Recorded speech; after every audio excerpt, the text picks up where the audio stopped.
네, 하나님께서 우리에게 주신 오늘 생명의 말씀은 누가복음 18장 18절에서 30절의 말씀입니다. 누가복음 18장 18절부터 30절까지는 제가 가진 성경 신약 126면에 있습니다.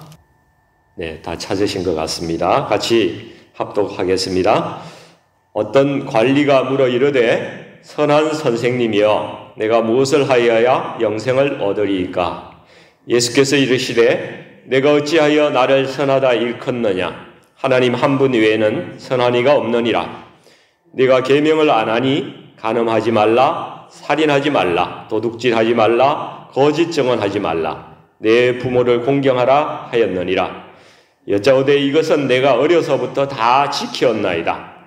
예수께서 이 말을 들으시고 이르시되 내게 아직도 한 가지 부족한 것이 있으니 내게 있는 것을 다 팔아 가난한 자들에게 나눠주라. 그리하면 하늘에서 내게 보화가 있으리라.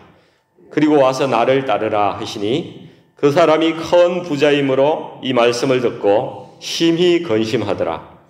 예수께서 그를 보시고 이르시되 재물이 있는 자는 하나님의 나라에 들어가기가 얼마나 어려운지 낙타가 바늘기로 들어가는 것이 부자가 하나님의 나라에 들어가는 것보다 쉬우니라 하시니 듣는 자들이 이르되 그런즉 누가 구원을 얻을 수 있나이까? 이르시되 무릇 사람이 할 수 없는 것을 하나님은 하실 수 있느니라. 베드로가 여짜오되 보옵소서 우리가 우리의 것을 다 버리고 주를 따랐나이다. 이르시되 내가 진실로 너희에게 이르노니 하나님의 나라를 위하여 집이나 아내나 형제나 부모나 자녀를 버린 자는 현세의 여러 배를 받고 내세의 영생을 받지 못할 자가 없느니라 하시니라. 아멘. 오늘 본문 말씀 가지고 내 삶의 주인을 바꾸고 나를 따르라. 같이 한번 따라 한번 해보실래요? 내 삶의 주인을 바꾸고 나를 따르라. 네, 감사합니다. 여러분, 제가 아는 한 사람이 있습니다. 이 사람 아주 어려서부터 공부도 잘하고 집에서도 아주 엄격하게 신앙생활을 시켜서 말썽도 한 번 안 펴고 아주 주위의 칭찬을 받고 잘 성장했습니다. 머리도 아주 스마트해가지고 제일 좋은 대학 나오고 이 사람도 행정고시에 합격해가지고 공직에 근무 중인데 겸손하기까지 합니다. 예의도 바르고. 근데 이 사람이 또 자기 집도 잘 사는 거예요. 재물도 굉장히 많습니다. 인격적으로, 인간적으로 보면은 더 이상 완벽할 수 없는 그런 사람입니다. 근데 여러분도 아마 들으시면 잘 아실 겁니다. 여기 본문에 등장하는 부자 청년입니다. 이 부자 청년이 오늘날로 치면은 이 정도 사람이 된다는 거예요. 이 부자 청년 이야기는 우리 공관복음에 마태, 마가, 누가복음 세 군데에 다 실려 있는 그러한 말씀입니다. 누가복음 오늘 본문 18장 18절 여기 보시면은 어떤 관리가 이렇게 되어 있잖아요. 공직에 있는 사람입니다. 물어 이르되 선한 선생님이여 내가 무엇을 하여야 영생을 얻으리이까? 이렇게 묻고 있습니다. 동일한 내용을 기록한 마가복음에서는 좀 더 역동적으로 이 장면을 기록하고 있는데요. 예수께서 길에 나가실 때에 한 사람이 달려와서 꿇어 앉아 묻자오되 선한 선생님이여 내가 무엇을 하여야 영생을 얻으리이까? 이렇게 질문을 하고 있습니다. 이 청년이 달려왔다는 것은 그 마음에 열정이 있다는 거예요. 그렇죠? 그리고 꿇어 앉아서 또 예수님께 이렇게 묻는다는 것은 예의 범절도 있고 겸손한 사람이라는 것이죠. 또 내가 무엇을 하여야 영생을 얻으리까? 이 청년이 이 영생이라는 그 신앙의 본질에 대해서 깊은 생각과 또 관심을 가지고 있는 그런 훌륭한 청년이라는 것입니다. 그런데 예수님께서 이 선한 선생님이요 내가 무엇을 하여야 영생을 얻으리까? 이런 한마디 질문 들으시고 이 청년의 근본적인 문제가 무엇인지 딱 다 알아차리신 거예요. 내가 무엇을 하여야 영생을 얻으리까? 마태복음 19장에 이게 같은 그 말씀을 보면은 선생님, 내가 무슨 선한 일을 하여야 영생을 얻으리까? 이렇게 질문하고 있습니다. 이 청년은 내가 무엇을 해서 어떤 선한 일을 해서 구원을 받을 수 있다고 생각하는 것입니다. 자기의 행위로 구원을 받겠다고 지금 생각을 하고 있는 것이죠. 그래서 18절에 예수님께서 19절이네요. 내가 어찌하여 나를 선하다 일컫느냐? 하나님 한 분 외에는 선한 이가 없느니라. 이렇게 말씀합니다. 이 청년은 예수님에 대해서 이 땅의 윤리적인 어떤 그 관점에서 선하신 분, 좋으신 분으로 이렇게 예수님을 생각하는 것입니다. 예수님께서 청년에게 하나님 한 분 외에는 선한 이가 없다고 말씀하시는 것은 네가 세상의 윤리적인 선의 기준으로 네가 나를 보고 있구나. 나는 내가 생각하는 그런 선의 존재가 아니다. 하나님의 선하심은 믿음으로 사람을 구원하는 그러한 선이라는 것을 네가 알아야 한다. 이런 말씀으로 이 청년에게 대답하고 있는 것입니다. 이 청년이 선하다고 생각하는 것과 예수님께서 선하다고 생각하시는 관점이 다른 거예요. 실제로 이 청년은 지금까지 그의 인생에서 많은 것을 이룬 사람입니다. 많은 노력을 했고 그 결과에 또 좋은 사회적인 지위와 재물까지 얻은 그런 사람입니다. 자기가 노력해서 어떤 성취를 하고 얻는 것이라면은 이 청년은 자신이 있어요. 뭐든지 할 수 있다는 것입니다.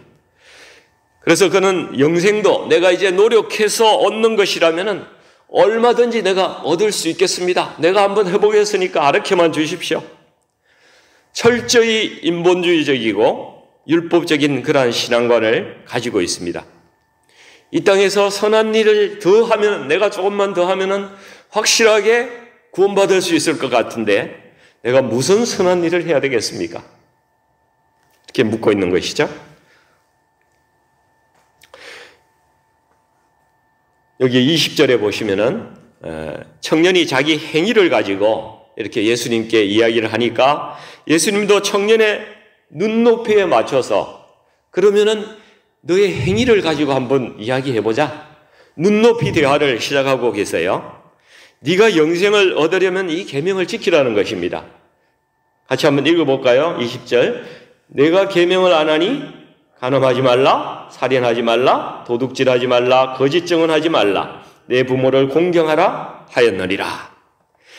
여러분, 이 말씀이 십계명에 나오는 말씀이죠. 십계명의 이웃과의 관계에 대한 행위 규범 6가지를 말씀하고 있는 것입니다. 21절에 보면은 이 청년이 여짜오되 이것은 내가 어려서부터 다 지켰나이다. 실제로 아마 이 청년이 율법적으로, 문자적으로 이 말씀을 다 지킨 사람일 것입니다. 그래서 지금 자기는 율법을 다 지킨 선인이라고, 의인이라고 자기를 생각하고 있는 것입니다. 그러나 예수님께서 이 질문하시는 그 뜻은 무엇이겠습니까? 예수님께서 이 이웃에 대한 규범을 어떻게 정의하셨어요? 내 이웃을 네 자신과 같이 사랑하라. 그 말씀이라고 분명히 마태복음에서 정의하신 것을 기억하시죠? 내 이웃을 내 자신과 같이 너는 사랑했느냐? 이 율법의 진정한 뜻은 모르고 형식적인 규정만 네가 지키지 않았니? 이렇게 되묻고 있는 것입니다. 여러분, 살인하지 말라는 그러한 율법적 규정, 사람을 죽이지 말라, 이것은 이 청년이 지켰을 것입니다. 그러나 내 형제를 미워하지 말라는 그러한 예수님의 말씀을, 이 율법의 정신을 지켰을까요? 불가능한 것이죠. 간음하지 말라, 간음 안 했을 수도 있습니다. 그러나 여자를 보고 음욕을 품지 말라, 그 말씀을 이 청년이 지켰을까요? 죄성을 가진 우리 인간으로서는 그것이 불가능하다는 것을 예수님도 잘 아시는 것입니다. 이 청년도 알 것입니다. 그러나 이 청년이 만약에 주님 그렇습니다. 제가 그렇게 하지 못했습니다. 저는 하나님께서 율법에 담아주신 참 뜻을 이해하지 못하고 형식적으로 그냥 율법적으로 문자적으로만 생각했습니다. 가만히 보니까 주님의 말씀을 듣고 보니까 제가 의인이 아니라 죄인이군요. 주님, 제가 영생을 얻으려면 어떻게 하면 좋겠습니까? 만약에 이렇게 나왔다 그러면은 주님께서 뭐라고 말씀하셨겠어요? 나를 믿으라. 그러면 내가 영생을 내게 주리라. 이렇게 말씀하셨겠죠. 그런데 이 청년의 답변은 보시면은 내가 어려서부터 이것을 다 지켰나이다. 끝까지 자기 의에 가득 차서 자신의 율법의 계명을 다 지켰기 때문에 이제 내가 뭘 더 하면 되겠냐고 이렇게 이야기를 하고 있습니다.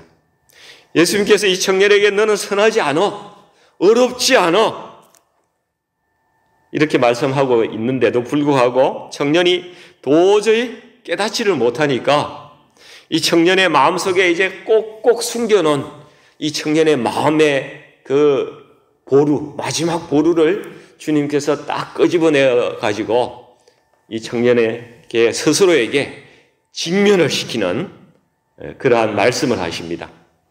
22절 말씀이죠. 예수께서 이 말을 들으시고 이르시되 내게 한 가지 부족한 것이 있으니 내게 있는 것을 다 팔아 가난한 자들에게 나눠주라. 그리하면 하늘에서 내게 보화가 있으리라. 그리고 와서 나를 따르라.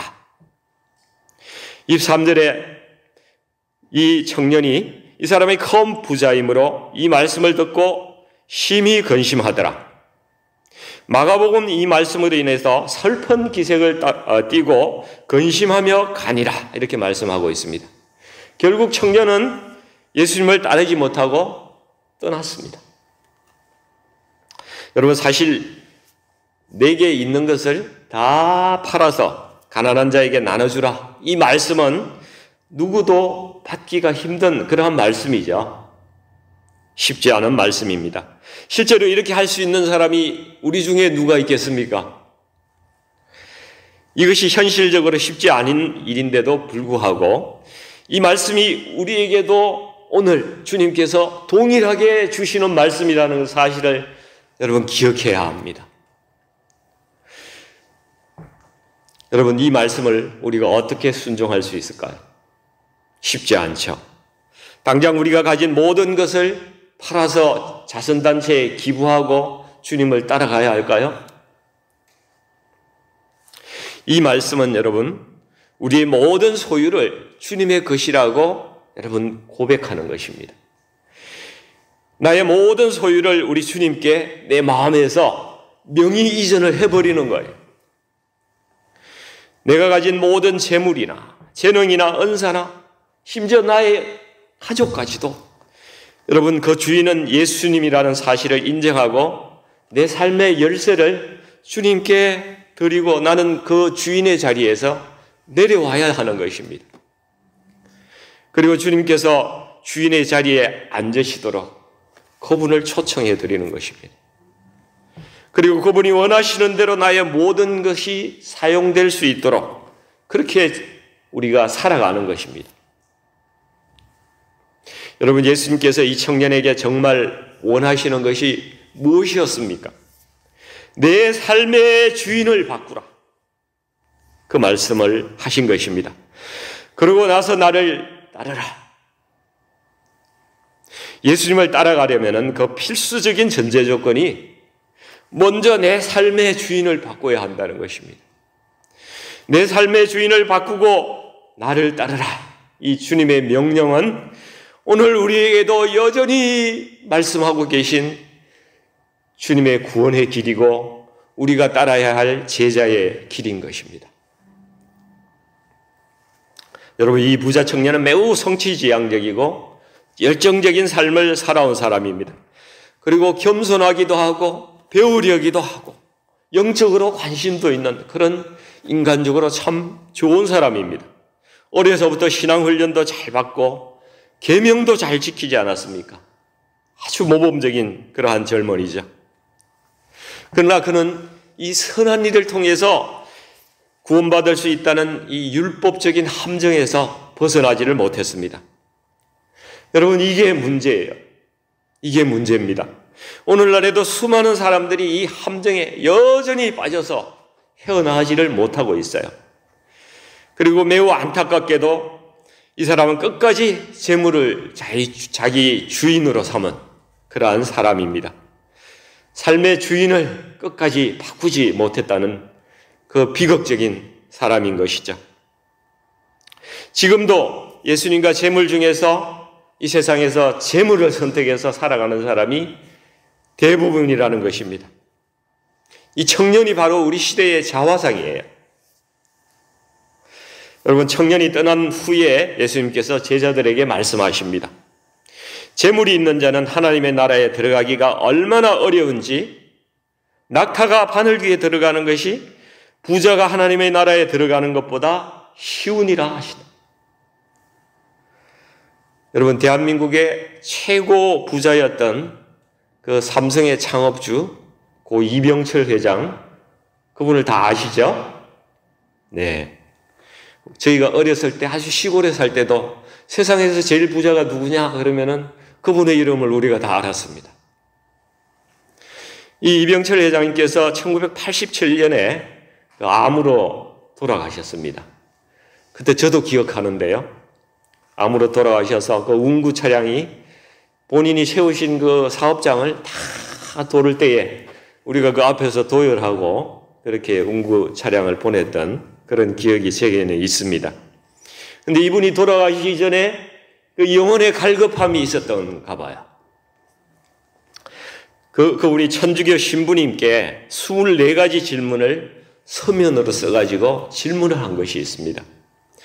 신이 존재한다면 왜 자신을 드러내지 않는가? 또 지구의 종말은 오는가? 뭐 이런 유의 질문이었습니다. 근데 16번째 질문에 이분이 이런 질문을 하고 있습니다.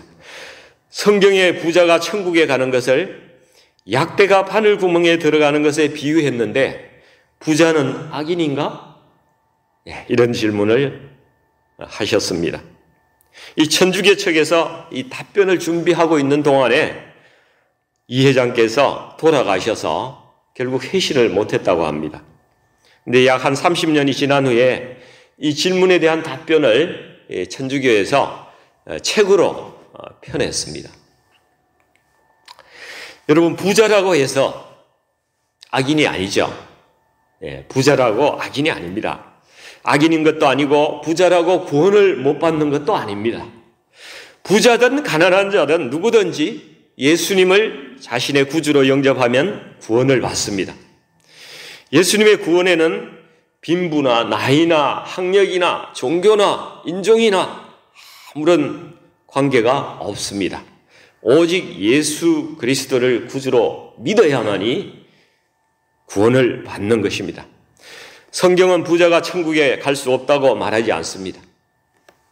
그러나 다만 어려울 수 있다, 그렇게 말씀하십니다. 왜냐하면 부자는 이 땅에서 누릴 것이 많기 때문에 하나님을 잊어버리기가 쉽습니다. 그리고 하나님보다 돈을 더 의지하기 쉽기 때문에 예수님 만나기가 쉽지 않은 것이죠. 그래서 돈은 이 세상에 정욕과 교만의 통로가 되기 쉽다는 것입니다. 그래서 돈을 사랑함이 일만 악의 뿌리가 된다고 성경이 말씀하고 있지 않습니까? 돈 때문에 형제끼리 얼마나 싸워요. 참 슬픈 일이죠. 문제는 재물을 바라보는 우리의 시각입니다. 재물을 사랑하고 하나님처럼 여기는 사람은 부자든 가난한 자든 모두 하나님 나라와는 거리가 먼 사람들입니다. 오직 하나님을 주인 삼은 자들에게만 하나님의 나라에 들어갈 수 있는 것이 허락됩니다. 여러분, 26절에 이렇게 보시면은 듣는 자들이 이르되 그런즉 누가 구원을 얻을 수 있나이까?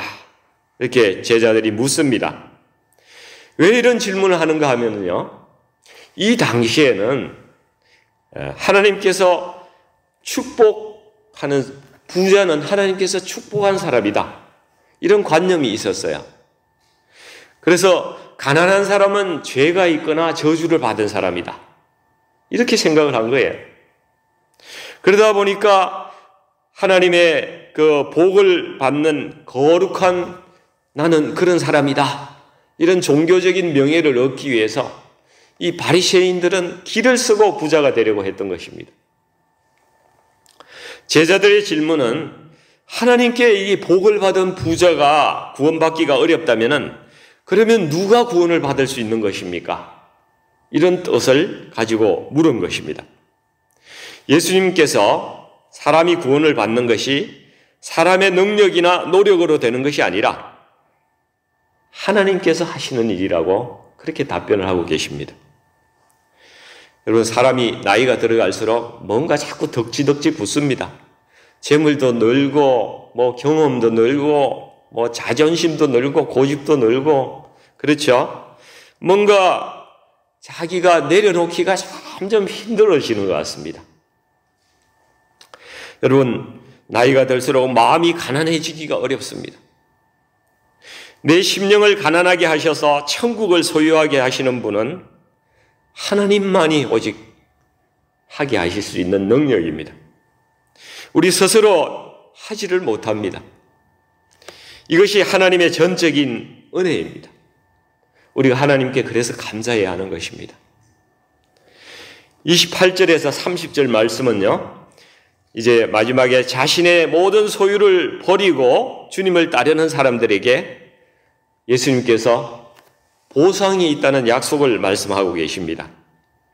이 사람들에게 내세에 영생을 받지 못할 자가 없다고 말씀하시는데요, 이거는 모두 알고 있어요, 우리가. 그런데 여러분, 현세에 여러 배를 받고 라는 말씀이 또 30절에 나와 있습니다. 여러분, 하나님의 나라를 위해서 집이나 아내나 형제나 부모나 자녀를 버린 자가 현세에 여러 배를 받는다는 말씀, 여러분 이해가 가십니까? 우리가 하나님 나라를 위해서 드린 재물의 몇 배를 이 땅에서 돌려주어서 엄청난 부자로 만들어 주시겠다는 그러한 주님의 약속인가요? 그렇게 되면 얼마나 좋겠습니까? 엄청 투자해도 될 것 같아요. 제일 좋은 투자처인 것 같습니다. 그러나 제가 하는 한 이렇게 된 사람이 없는 것 같아요. 여러분, 오히려 핍박받고 감옥에 갇히고 순교당하고 그런 사람은 봤지만 재물로 몇 배가 부자가 되었다는 사람은 들어보지를 못했습니다. 여러분, 이것이 무슨 말입니까? 무슨 말씀입니까? 여러분, 이것은 예수님을 따르다 보니까 자신의 혈육하고 누려야 할 기쁨과 그 즐거움을 희생한 그 대가로 주님께서 우리에게 그리스도 안에서 풍성한 새로운 관계, 뉴 패밀리, 그러한 관계를 맺어주신다는 말씀으로 저는 생각합니다. 교회를 주셔서 부모와 가족과 같은 우리 영적인 공동체를 주시고 하나님을 같은 아버지로 모신 새로운 가족들, 그리스도 안에서 형제 자매를 풍성하게 우리에게 주셔서 그들을 통해서 이전보다 몇 배나 더 큰 사랑과 그런 평안, 위로를 우리에게 보상해 주신다는 그런 말씀입니다. 주님께서도 이렇게 말씀하지 않으셨습니까? 누가 내 어머니며 내 동생들이냐? 손을 내밀어서 제자들을 가리켜서 이르시되 나의 어머니와 나의 동생을 보라. 누구든지 하늘에 계신 내 아버지의 뜻대로 하는 자가 내 형제요 자매요 어머니니라. 여러분, 주님 성천하신 이후에 교회는 2000년 동안 우리 그리스도인들이 형제들과 함께 핍박을 받으면서 견디며 삶과 죽음을 같이 해왔습니다. 교회는 그러한 그 역사를 가지고 있습니다. 어쩌면 자기 혈육보다 더 사랑하고 서로 위로하고 더 가깝게 여기면서 지금까지 살아온 것입니다. 그래서 베드로전서 1장 22절에는 너희가 진리를 순종함으로 너희 영혼을 깨끗하게 하여 거짓이 없이 형제를 사랑하기에 이르렀으니 마음으로 뜨겁게 사랑하라. 그렇게 말씀합니다. 우리 권사님들, 집사님들 서로 뜨겁게 사랑하십시오. 아멘? 아멘 하셨어요? 이제 뜨겁게 사랑하셔야 합니다. 거짓 없이 사랑하라고 하셨습니다. 겉으로만 사랑한다 이렇게 하지 말고 정말 진정으로 사랑하라고 말씀하십니다. 여러분, 우리 목장교회가 이제 진정한 뉴패밀리로 구성되기를 원합니다. 서로 돕고 사랑하고 위로하고 중보하고 용서하고 세워주고 이러한 진정한 예수 안의 새 가족이 우리 목장 가운데 이루어지기를 축원합니다. 여러분, 그러나 마태복음 24장 12절에 보면은 종말이 가까울수록 불법이 성하고 많은 사람의 사랑이 식어지리라, 이렇게 예수님께서 말씀하고 계세요. 그러나 우리 얼바인, 우리 교회 공동체는 서로 뜨겁게 사랑하는 공동체가 되었으면 좋겠습니다.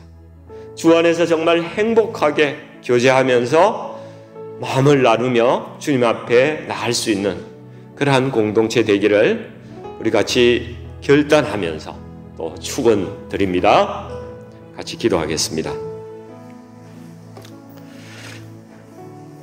하나님 아버지, 주님께서 저에게 말씀하십니다. 내 삶의 주인을 바꾸고 나를 따르라. 지금 나의 주인이 누구인지 아버지 하나님 이 시간 돌아보게 하시고, 아직도 나의 주인이 예수 그리스도가 아니라면은 이 시간 저희가 결단하며 주인을 바꾸는 그러한 시간 될 수 있도록 성령님 저희의 마음을 만져주시옵소서. 주님께서 나의 주인 되어 주시고 저희들의 삶을 인도하여 주시옵소서. 온전히 나를 내려놓고 성령님께서 주시는 말씀을 듣기를 원합니다. 또 아버지 하나님, 우리 주께서 우리에게 주신 새로운 영적 가족의 축복을 아버지 하나님 저희가 누리기를 원합니다. 우리 교회 목장 가운데 새로운 가족, 정말 그 영적인 가족, 뉴 패밀리의 영적인 축복이 뜨겁게 부어지게 하여 주시고, 우리가 정말 사랑하는 한 가족으로서 주님 오실 때까지 서로에게 힘이 되어주는 귀한 목장교회가 이루어질 수 있도록 하나님 인도하여 주시옵소서. 예수님의 이름으로 간절히 기도드리옵나이다. 아멘.